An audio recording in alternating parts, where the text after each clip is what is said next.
The rain hadn't stopped for 3 days. It came down in sheets, thick as curtains, swallowing roofs, roads, and homes. The village of Anini vanished beneath water and screaming wind. Trees bowed as though mourning. Mud oozed through every crack, pulling down walls and drowning goats and chickens alike. When the storm finally passed, there was almost nothing left.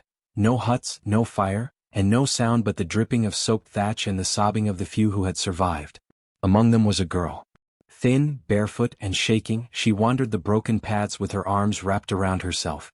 Her eyes were swollen from smoke and grief, her lips cracked and silent. She had not spoken since the storm took her mother and younger brother. Her name was Anini, though no one had spoken it kindly in weeks. She had walked barefoot from the edge of her old village to a place she barely remembered, her father's cousin's compound, deep on the other side of the hill. They did not welcome her with warmth.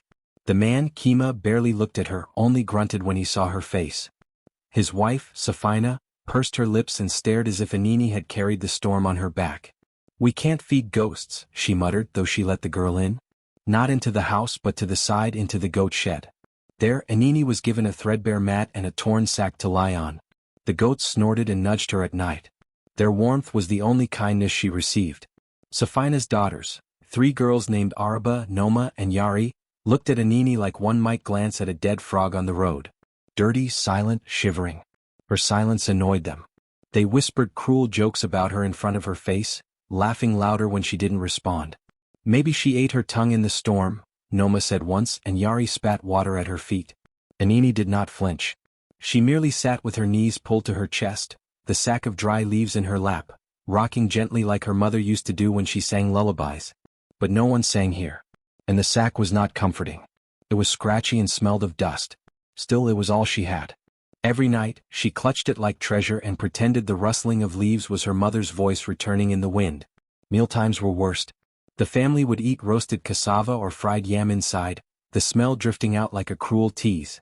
Anini was given crumbs, bones, and sometimes the bitter peels of unripe fruit. When she reached for more, she was slapped. "You eat like a stray dog," Safina snapped one evening, throwing a cracked bowl at her that shattered near her feet. Anini said nothing. She picked up the shards and used one to scrape mud from her toes.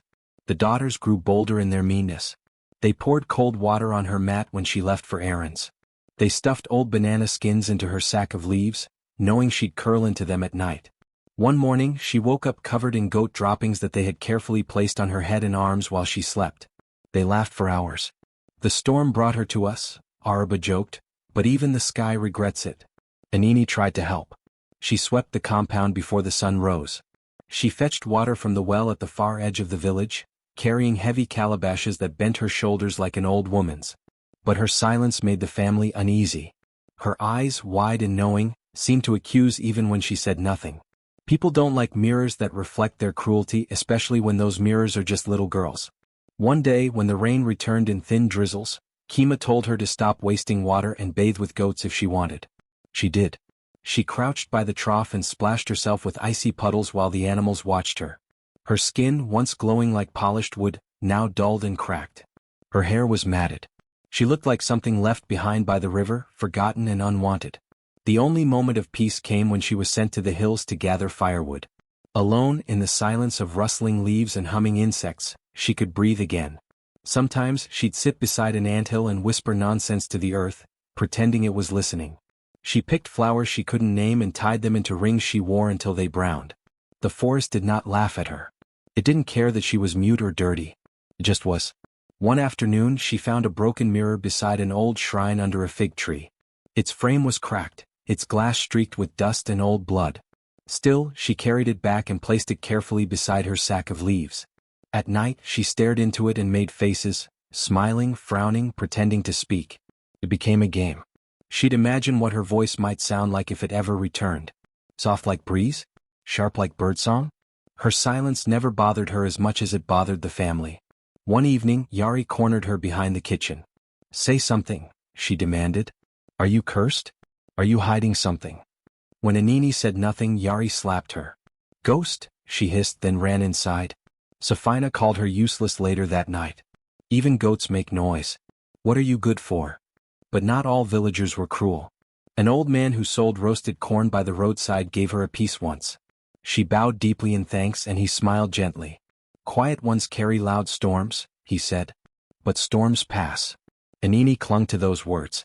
She repeated them silently in her head every night, every time she cried without tears, every time she pulled rotting fruit peels from her sack before curling into it. The leaves in the sack were fewer now. Some had been eaten by insects. Others had blown away. She began to stuff it with whatever she could find: feathers, dry grass, old paper, things forgotten by everyone else. Like her. One night, a sudden laughter broke her sleep. She woke to find the daughters standing over her, faces glowing with mischief. Her sack was gone. She sat up in alarm. Arba tossed it back at her. It was lumpy. Too lumpy. Noma sneered. Check it, orphan. Anini opened it. The stench hit her first, sour, foul, thick. Inside, instead of leaves and feathers, was a bundle of fresh cow dung, still warm. She gagged, holding the sack away, but it had already soaked her mat and arms. The daughters burst into laughter, doubling over, tears in their eyes. She sleeps with shit now, they howled. Maybe she'll dream of her dead village. Anini said nothing. But for the first time something in her eyes shifted. She stood slowly, walked to the river and dropped the sack into the water. It floated for a moment, then sank. When she returned to the goat shed, she didn't lie down. She didn't cry. She stared at the sky through the hole in the roof, letting the stars burn into her eyes.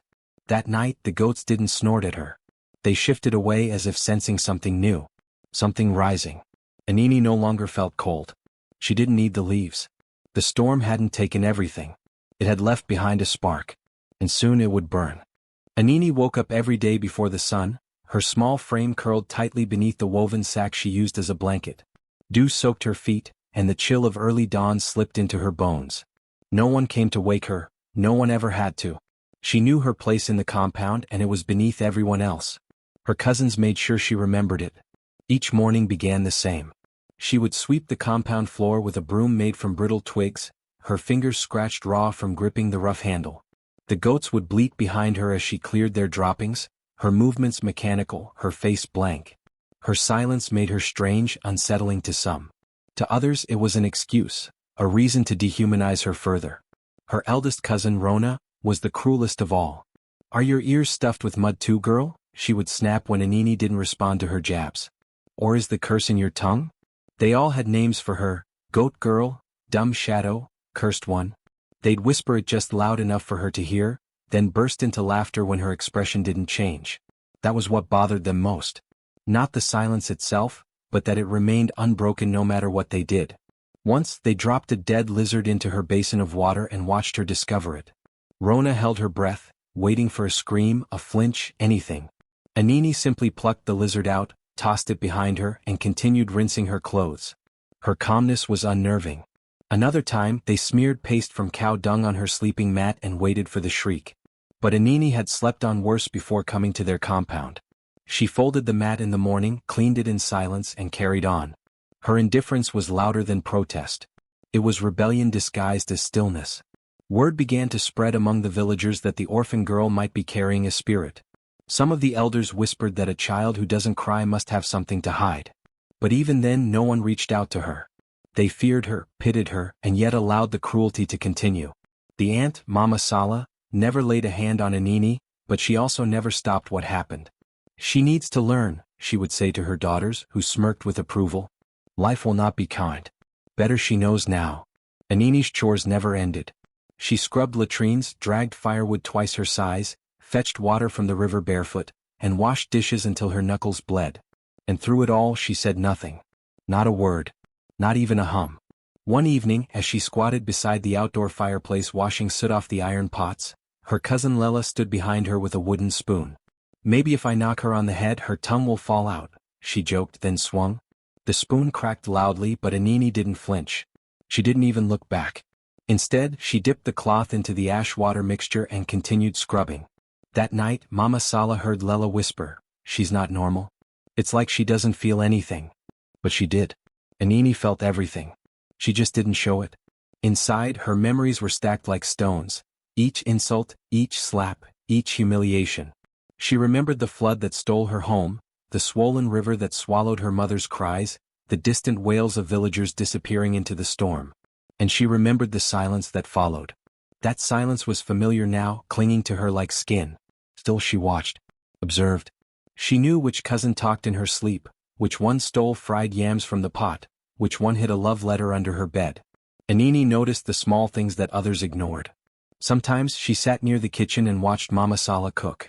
Her hands memorized the movements, the way to slice onions without crying, how to check the fire with just a glance at the smoke, how to know when stew was ready by its sound. She mimicked these gestures alone at the riverbank, cooking imaginary meals with sticks and river stones. Her silence gave her time. Time to listen, to learn, to survive. But the girls hated that silence. It reflected their own emptiness. One day Rona accused her of witchcraft. She's listening to us in our sleep. That's why she knows everything. That's why she always watches.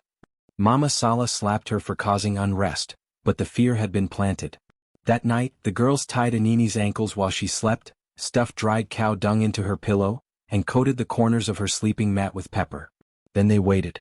She didn't scream. She woke, coughed quietly, untied her own legs with slow patience, and rinsed her eyes at the water pot. She returned to the goat shed and lay down without a word. The next morning she made breakfast before anyone else had even stirred. Her silence was louder than thunder. It shook their sense of power. The gossip in the village thickened. A few women began to eye Mama Sala disapprovingly at the market. "You let that child work like a beast," they murmured. "What if she brings something back on you?" But nothing changed in the compound. One day, as the sun bled into the sky and smoke curled lazily from the cooking hut, something unusual happened. Anini dropped a pot. It shattered. A clean break. It silenced the whole household. She didn't cry or beg. She stood staring at the pieces, eyes wide but dry. Mama Sala came out and slapped her hard enough to draw blood from her lip. "That was your final warning?" she roared. "You will eat nothing today. Not even scraps." But that day Lela tripped while carrying stew. She spilled it on herself and screamed. That night, Rona woke up with her braids tangled around her neck, unable to breathe. And Mama Sala twisted her ankle walking over dry ground. No one blamed Anini. No one dared. They simply grew quiet, each of them watching her more carefully. Anini did not look at them. Her silence was unchanged, but its weight had grown. The village healer came by a few days later. She looked at Anini with long, slow eyes. "This one," she whispered, "carries more than you see. Her silence is not emptiness, it is full." That night, Mama Sala gave Anini a piece of roasted yam without speaking. Anini took it, nodded once and walked to the goat shed. She tore the yam into small pieces, fed some to the goats and ate the rest in the dark. Her eyes stayed dry. Her face stayed calm. But her silence began to echo. Not as weakness. Not as fear. But as something else. Something the family could no longer explain. And from that moment on, they stopped calling her dumb. They stopped mocking her. They didn't apologize, but they stopped. Because they had realized what the elders always knew. Silence was not the absence of power. Sometimes it was power itself. Part Pro. The nights in the compound were usually quiet, except for the occasional bleating of goats or the rustling of trees whispering in the dark. But that night, the silence held its breath. Anini had grown used to discomfort. The straw mat in the corner of the goat shed poked at her ribs. The wind often crept through the gaps in the wall, licking at her thin frame. And her pillow, a thin rag stuffed with dry grass, had long since stopped offering comfort. Still she clung to it. It was the only softness in a life hardened by sorrow. The cousins had been whispering all day. She saw them glance at her and burst into muffled laughter, but that wasn't new. What she didn't know was what they had planned. They waited until she was away gathering firewood to sneak into the shed. The eldest, Ira, carried the bucket. The others giggled, covering their mouths, pretending they weren't revolted by the stench. They stuffed the pillow with the softest, freshest cow dung they could find, sealing it up carefully so it looked untouched. They placed it back exactly as they'd found it, then ran out, barely able to contain their glee. Anini returned, arms scratched from thorns, feet aching, back bent from carrying the bundle of wood twice her size. She didn't expect anything from the night. No comfort, no kindness. Just sleep if her body allowed it. She lay down in the dark, tucking herself under her tattered shawl. Her cheek sank into the pillow. And then, she gasped. The stink struck her first, rancid, raw, clinging to her nostrils. She jerked upright, the foulness wrapping around her like a snake. Her hands trembled as she touched the pillow. Warm, squishy, wet in places. The grass stuffing was gone. Her mouth opened, but no sound came. Outside, the cousins waited. Ira peeked through the tiny opening in the wall, saw Anini's reaction and nearly collapsed with laughter. The others clutched each other, silent screams of glee etched across their faces. They didn't expect the scream. They didn't need it. Her silence, her horror was enough. Her shoulders shook. Her arms flailed as she pushed the pillow away. That was their reward. Anini didn't run to the elders. She didn't confront the girls. She simply sat, breathing through her mouth, blinking back tears. And when she could move, she picked up the pillow with both hands, careful not to let the contents spill. She wrapped it in an old calico cloth she kept for shade and walked out into the night. The baobab tree stood at the edge of the compound, its roots like twisted arms reaching from the ground. Anini walked slowly toward it, the moonlight shining faintly on her muddy feet. She knelt beside the tree, dug a shallow hole with her bare hands, scraping skin, breaking nails, and placed the pillow inside. She didn't cry. Instead, she placed her palm on the earth and pressed down hard. The soil was warm, still breathing from the day's heat. She whispered something only the baobab could hear, then stood and walked back to her corner. The next morning, Ira looked for signs. She checked the pillow. Gone. She checked Anini's face. Blank. You sleep well, goat girl? She mocked at breakfast, holding her nose. Anini did not respond. Her eyes floated past Ira like she wasn't there. It made Ira frown. 4 days afterward, the cousins tried to provoke her again. They put thorns in her slippers, rubbed soap into her only dress, left cracked calabashes for her to fetch water in. Nothing worked. She remained silent. But something had shifted. At night, Ira sometimes woke up sweating, convinced she smelled cow dung in her dreams. Another cousin, Moyo, claimed she saw Anini talking to the baobab. The youngest swore she heard a voice echo from the goat shed that wasn't Anini's. The laughter faded. Meanwhile, Anini began waking before sunrise. She'd collect dewdrops on broad leaves and smear them under her arms to cool her body. She learned to braid her hair by feeling, her hands steady in the dark. She'd carry dung with bare hands but never let it touch her soul. Every time she knelt, whether to scrub a floor or stir a pot, she whispered something under her breath, short, breathy syllables like roots speaking to the earth. The elders noticed. That child, said one, chewing bitter cola. She has no voice, yet the silence around her grows thick. She carries something with her, another murmured. One evening, as the sun dipped behind the hills, painting the sky in fire, Anini walked to the baobab again.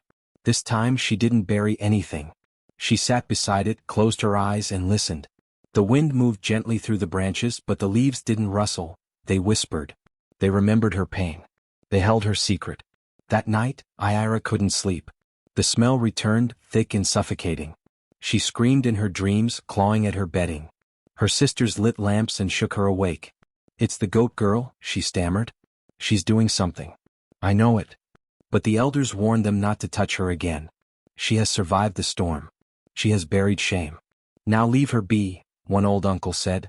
Weeks passed. Anini continued her chores. The cousins kept their distance. At meals, they sometimes glanced at her hands, small, rough, but steady. Moyo once saw a butterfly land on her shoulder and stay there, unmoving as if listening to her heartbeat.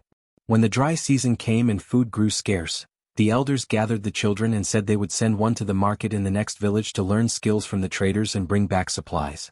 Every child pleaded to go. Except Anini. But when the elders looked at her, they nodded without speaking. She would go. Ira protested, but her voice sounded shrill.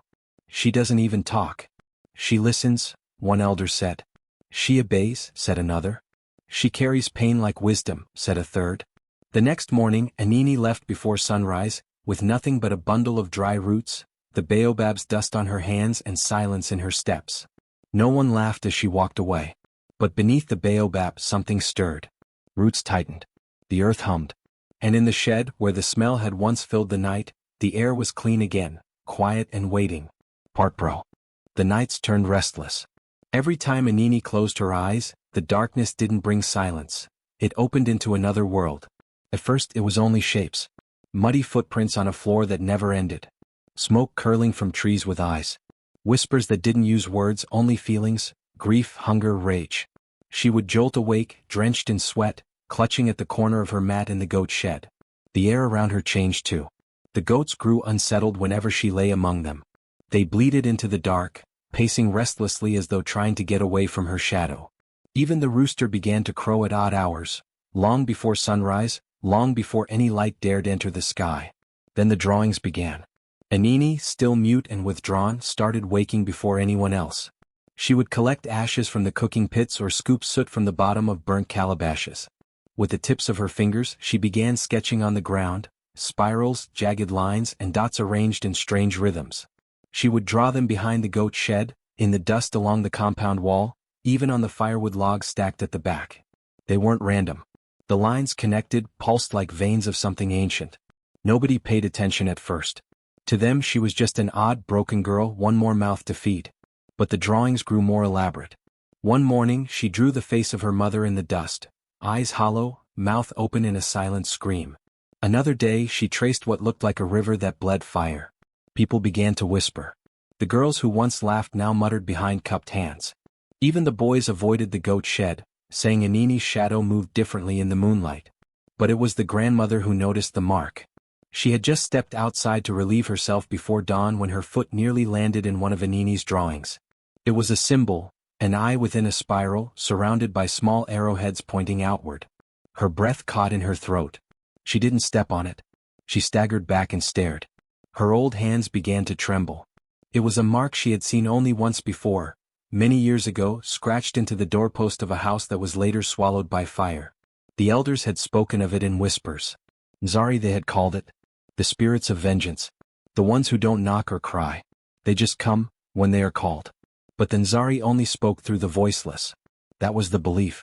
The grandmother watched Anini return from the bushes, her small fingers already black with soot. The girl didn't look at her. She simply walked past, placed a hand gently on the soil beside the old drawing, and added another curve. Then she sat beside it, her face blank, her breath shallow. By midday the grandmother had summoned the eldest aunt. "She's not just a cursed child," the old woman whispered. "She's marked. The Nzari know her. They speak through her hands." The aunt scoffed. "You always said she was trouble." "I said she had pain," the grandmother replied. "But pain and power sometimes walk with the same feet." That night, Anini's dreams took another turn. She was standing in a pit filled with bones. Above her, the sky churned like boiling oil. A voice echoed, not in words but in rhythm. It pulsed like a drumbeat made of thunder and breath. She turned, and all around her were faces she knew, children from her village, neighbors, her own mother, all half sunken in mud, reaching toward her with arms made of smoke. Then came a river. It didn't flow, it crawled. Glowing red with heat, the river seemed alive, its surface flickering with faces that moaned without sound. Anini stood at its edge, and the moment her foot touched it, the fire didn't burn her. It rippled beneath her like recognition.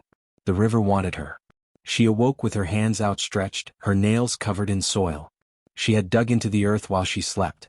The drawings the next day were different. Bigger. More complex. They now ran along the sides of the water pots, crept up the base of the trees, and curved along the cooking stones. Even those who hated her couldn't deny it. Something strange had entered the compound. One of the older cousins, the same who had stuffed cow dung into Anini's pillow, stepped on one of the drawings out of spite. That same night, she began screaming in her sleep. She said her skin was crawling with ants, though none were found. Her eyes were swollen for days, and her food spoiled before it could be eaten. No one connected it openly to Anini. But no one touched her drawings again either. The grandmother grew quiet. She began watching Anini from afar, whispering old prayers under her breath. When Anini caught her gaze one afternoon, the old woman bowed her head. The whispers spread beyond the compound.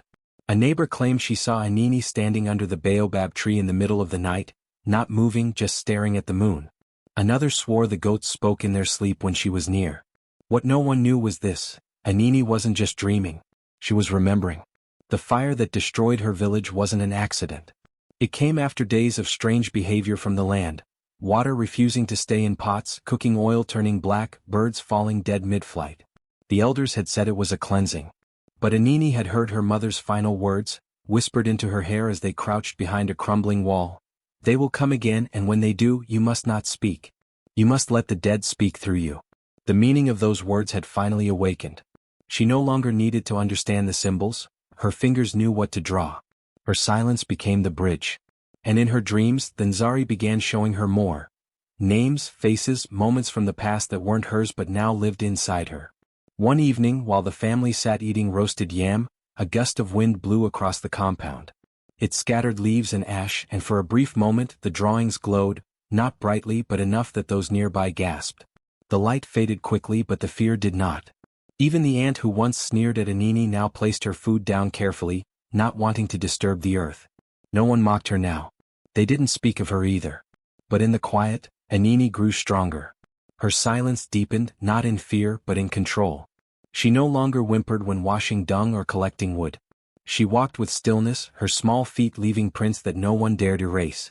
And each night the dreams returned. They no longer frightened her. They instructed. They prepared. They whispered of a time to come, when the river of fire would flow not through dreams, but through the very soil of those who laughed. And Anini would be its guide. The nights in the compound grew uneasy, like the air was thick with breath that didn't belong. At first it was dismissed, just bad dreams the kind children had when they ate too much before sleep. But it happened again the next night and the night after that. The youngest cousin, Awil, sat up in the middle of the night, her face soaked with sweat, shrieking about a man made of smoke who pressed cow dung into her chest. She clutched at her shirt, crying so hard her nose bled. Her mother slapped her once to shut her up, but the girl didn't blink, she only whispered, "He had her eyes." Anini's eyes. The elders scoffed at first. They told the children it was guilt, that they had been too cruel to the girl from the broken village. But children are stubborn, and fear is a language they do not lie in. Every night the screams returned. One cousin cried about dung filling her mouth as she slept. Another about something heavy sitting on her chest, holding her down. Chickens began dying one after another. Not in the usual way. Their bodies weren't torn or bitten. They were found twisted, necks bent backward, beaks stuffed with leaves. The grandmother rose before the others as she always did, and noticed something more disturbing. Anini was always awake before dawn. She never yawned. Never blinked sleep away. Her back straight, her face steady, she sat near the goats with a calmness that unnerved even the animals. Once, the old woman found her humming, though no sound came out. Her lips moved, slow and strange, as if following a melody only she could hear. The goats didn't bleat. They simply stared at her.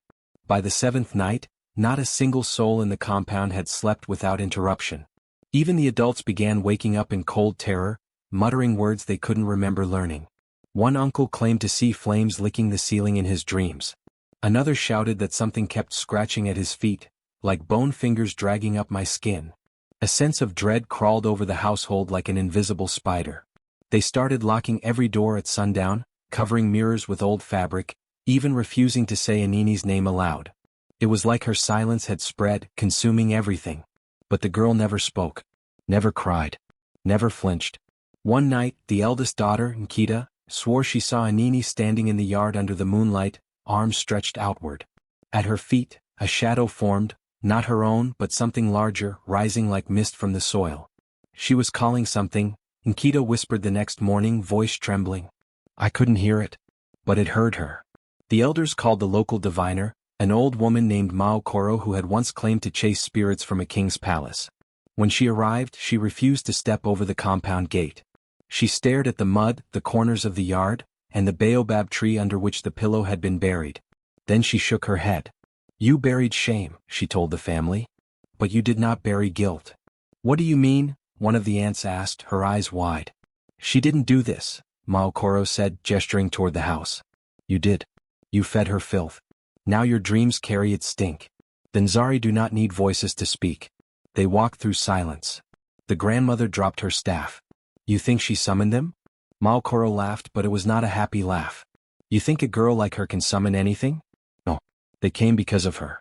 Because of what you did. Because she never screamed. The family grew quieter after that. Still cruel but quieter. No one touched Anini anymore.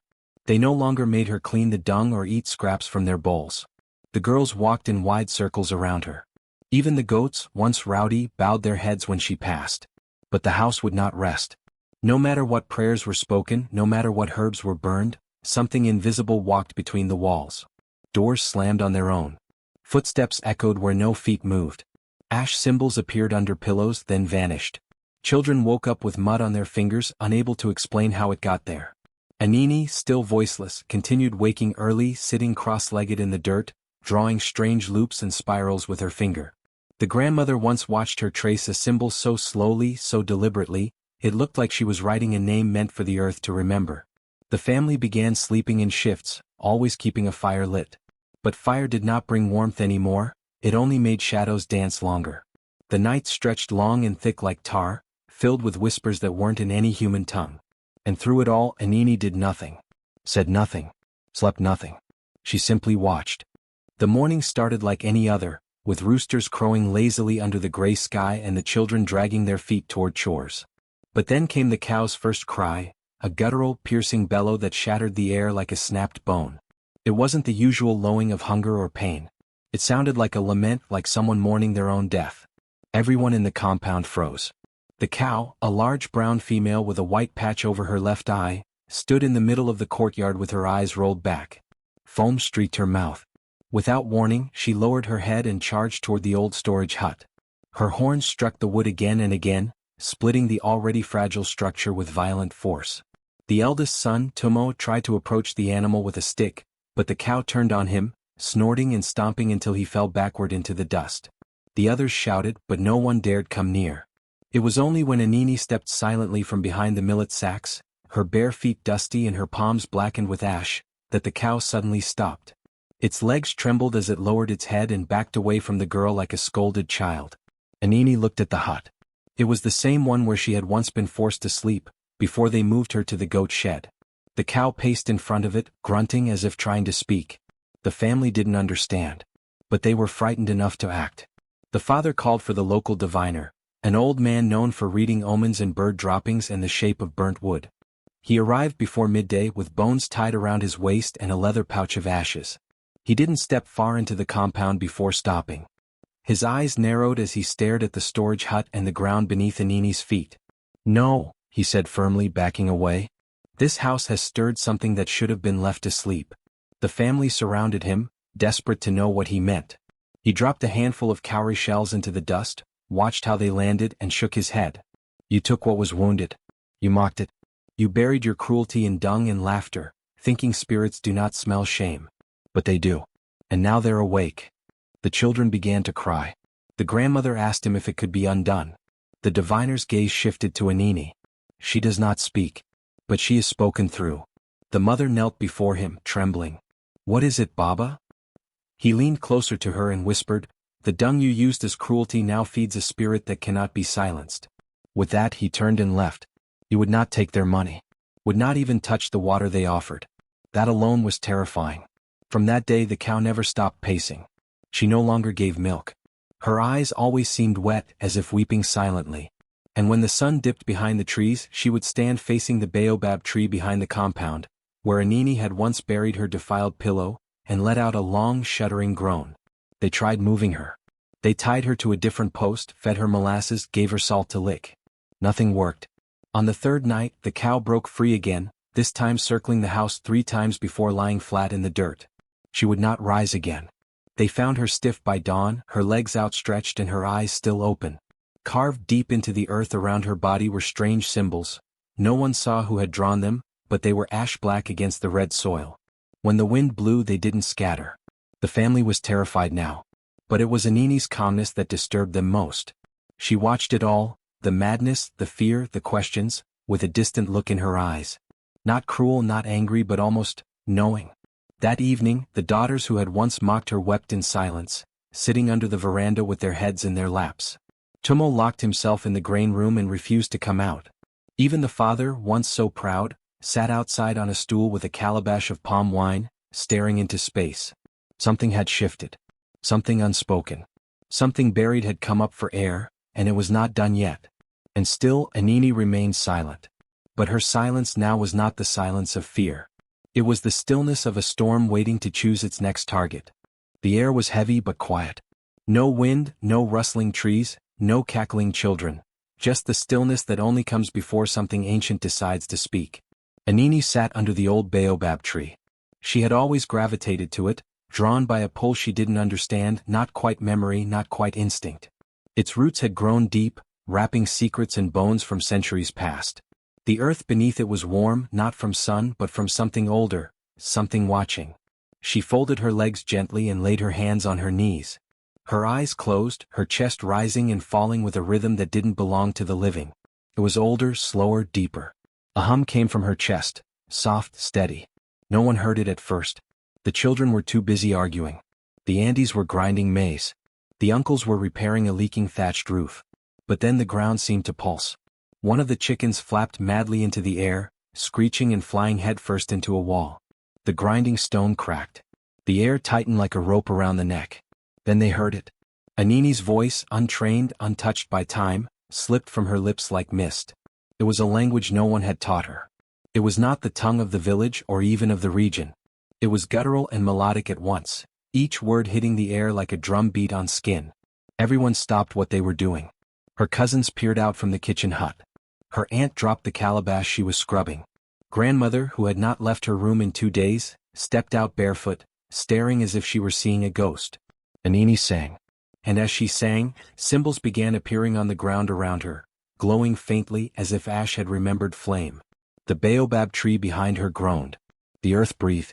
And the sky dimmed just slightly though the sun still hung high. Her words began to shape themselves into meaning. One of dung. One of fire. One shall sleep. One shall expire. The family shuddered. Those who mocked her, who shoved dung in her pillow and spit in her food, now stood frozen. The grandmother dropped to her knees, whispering an old prayer that had not passed her lips since she was a girl. She knew that chant. She had heard it once, only once, when a blind child in the mountains of Kono spoke a warning to a chief who beat his wives. That child disappeared the next day. The chief died vomiting black feathers. Anini opened her eyes. They were the same soft brown, but something behind them had changed. She wasn't crying. She wasn't angry. She wasn't even looking at anyone. She looked through them. The youngest cousin, barely 7, screamed and ran, tripping over a stool. The others didn't move. It was as though their feet had sunk into the earth. Anini stood slowly. Her dress, still the same torn cloth she'd worn for weeks, seemed to float around her legs as she walked to the center of the courtyard. Her bare feet left dark prints on the ground, not wet, not muddy, but shadowed. She spoke again. This house fed the curse. This tongue sealed the fate. By leaf, by blood.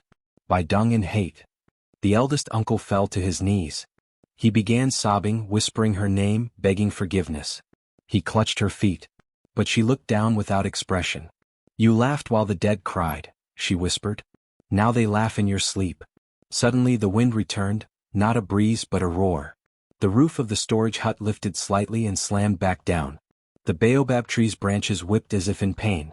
Dust spiraled into the air. A chicken burst into flames in the corner.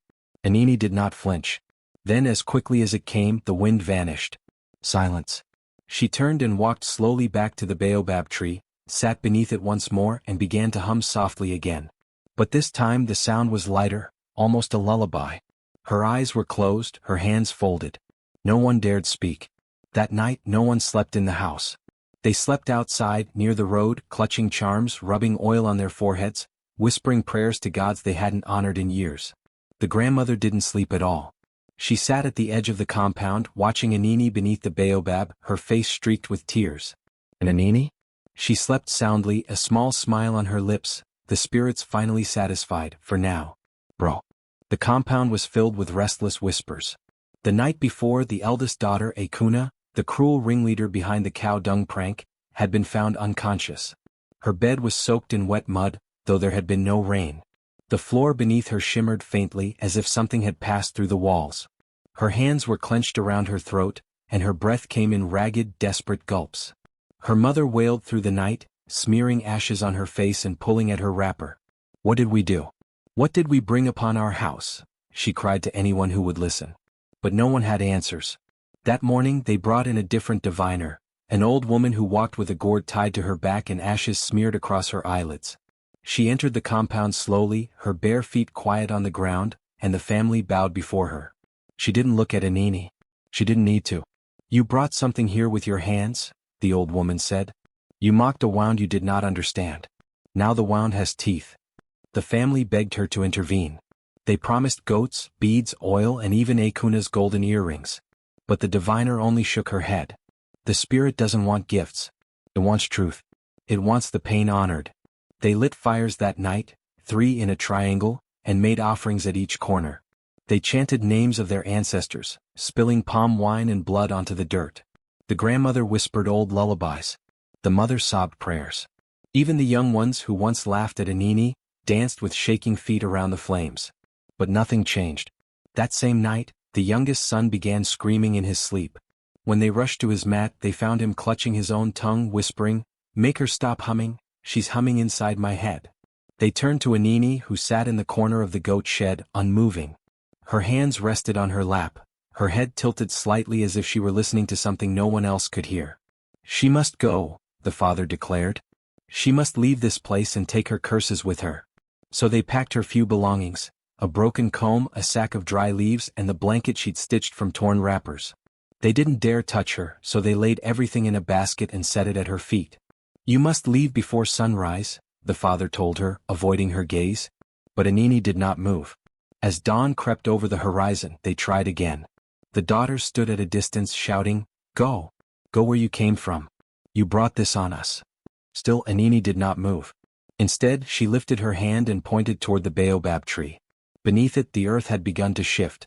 The ground cracked in a perfect circle around the buried dung-filled pillow. From that crack, something green sprouted, twisting roots that shimmered like wet vines.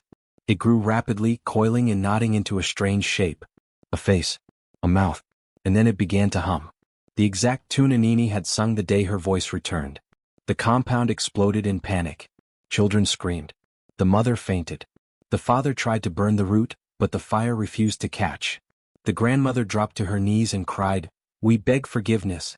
We beg it from the girl, from the tree, from the spirit. Please take the madness back."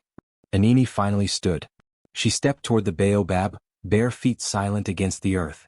Her eyes were unreadable, neither angry nor kind. She knelt beside the root face, touched it once with her fingers, then turned back to face the family. They watched, breathless. In a soft, clear voice she said, "You begged the wrong spirit. You begged the sky, the wind, the ones who don't bleed." She pointed to her own chest. "The spirit you must beg lives here. In the one you called nothing." Then she walked back to the goat shed. Quiet. Final. And from that day on, no one in the family dared speak her name. Not out of disrespect, but out of fear. Out of reverence. For the girl they mocked had become something else. Not cursed. Chosen. As the sun dipped behind the acacia trees and cast long orange shadows across the compound, Anini sat in silence beneath the baobab.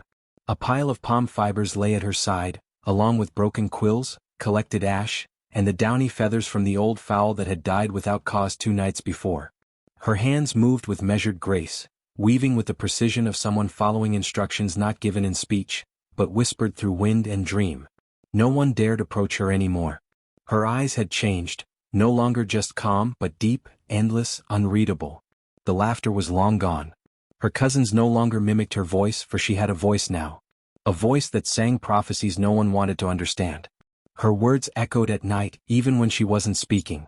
By the time the moon rose full and wide above them, Anini had completed her pillow. It was unlike anything ever seen in the compound, soft yet charred at the edges, stitched with strands that shimmered faintly like embers hidden beneath ash. She stood and walked to her sleeping mat, her steps unhurried but commanding, as if she were older than every elder alive. She placed the pillow gently at the head of her mat. And for the first time in many moons, Anini lay down and closed her eyes. It was not long before the first scream tore through the night. In the main house, her eldest cousin bolted upright, clawing at her face. "It's in my mouth, it's in my mouth," she shrieked, gagging on air. She clutched her pillow and flung it across the room. Bits of hay and something darker spilled out, though the pillow had been clean at dusk. From the far hut, another cousin wailed, thrashing in his sleep. "The fire. It's burning under me. I can't move." In each corner of the household, dreams took hold. No, not dreams. Nightmares. And they were all the same. Each family member found themselves lying alone in a pitch-dark room, the scent of dung overwhelming their senses. When they tried to move, they couldn't. A weight held them still. Then came the sound, a soft humming, a voice not their own, drawing closer. And there she stood, Anini. In the dreams, her eyes were no longer blank. They glowed, bright as coals, and reflected things unseen. Behind her, the baobab burned with black flames. She spoke no words, but her gaze pierced deep, turning flesh cold and heavy with guilt. They choked on the same dung they had forced her to sleep on. They wept in their sleep, but no tears came. Morning came, pale and trembling. The compound was silent, heavy with dread. No birds sang. Even the goats bleated low as if hushed by some unseen force. One by one the children emerged from their huts, eyes swollen, faces pale, the echo of her gaze still fresh.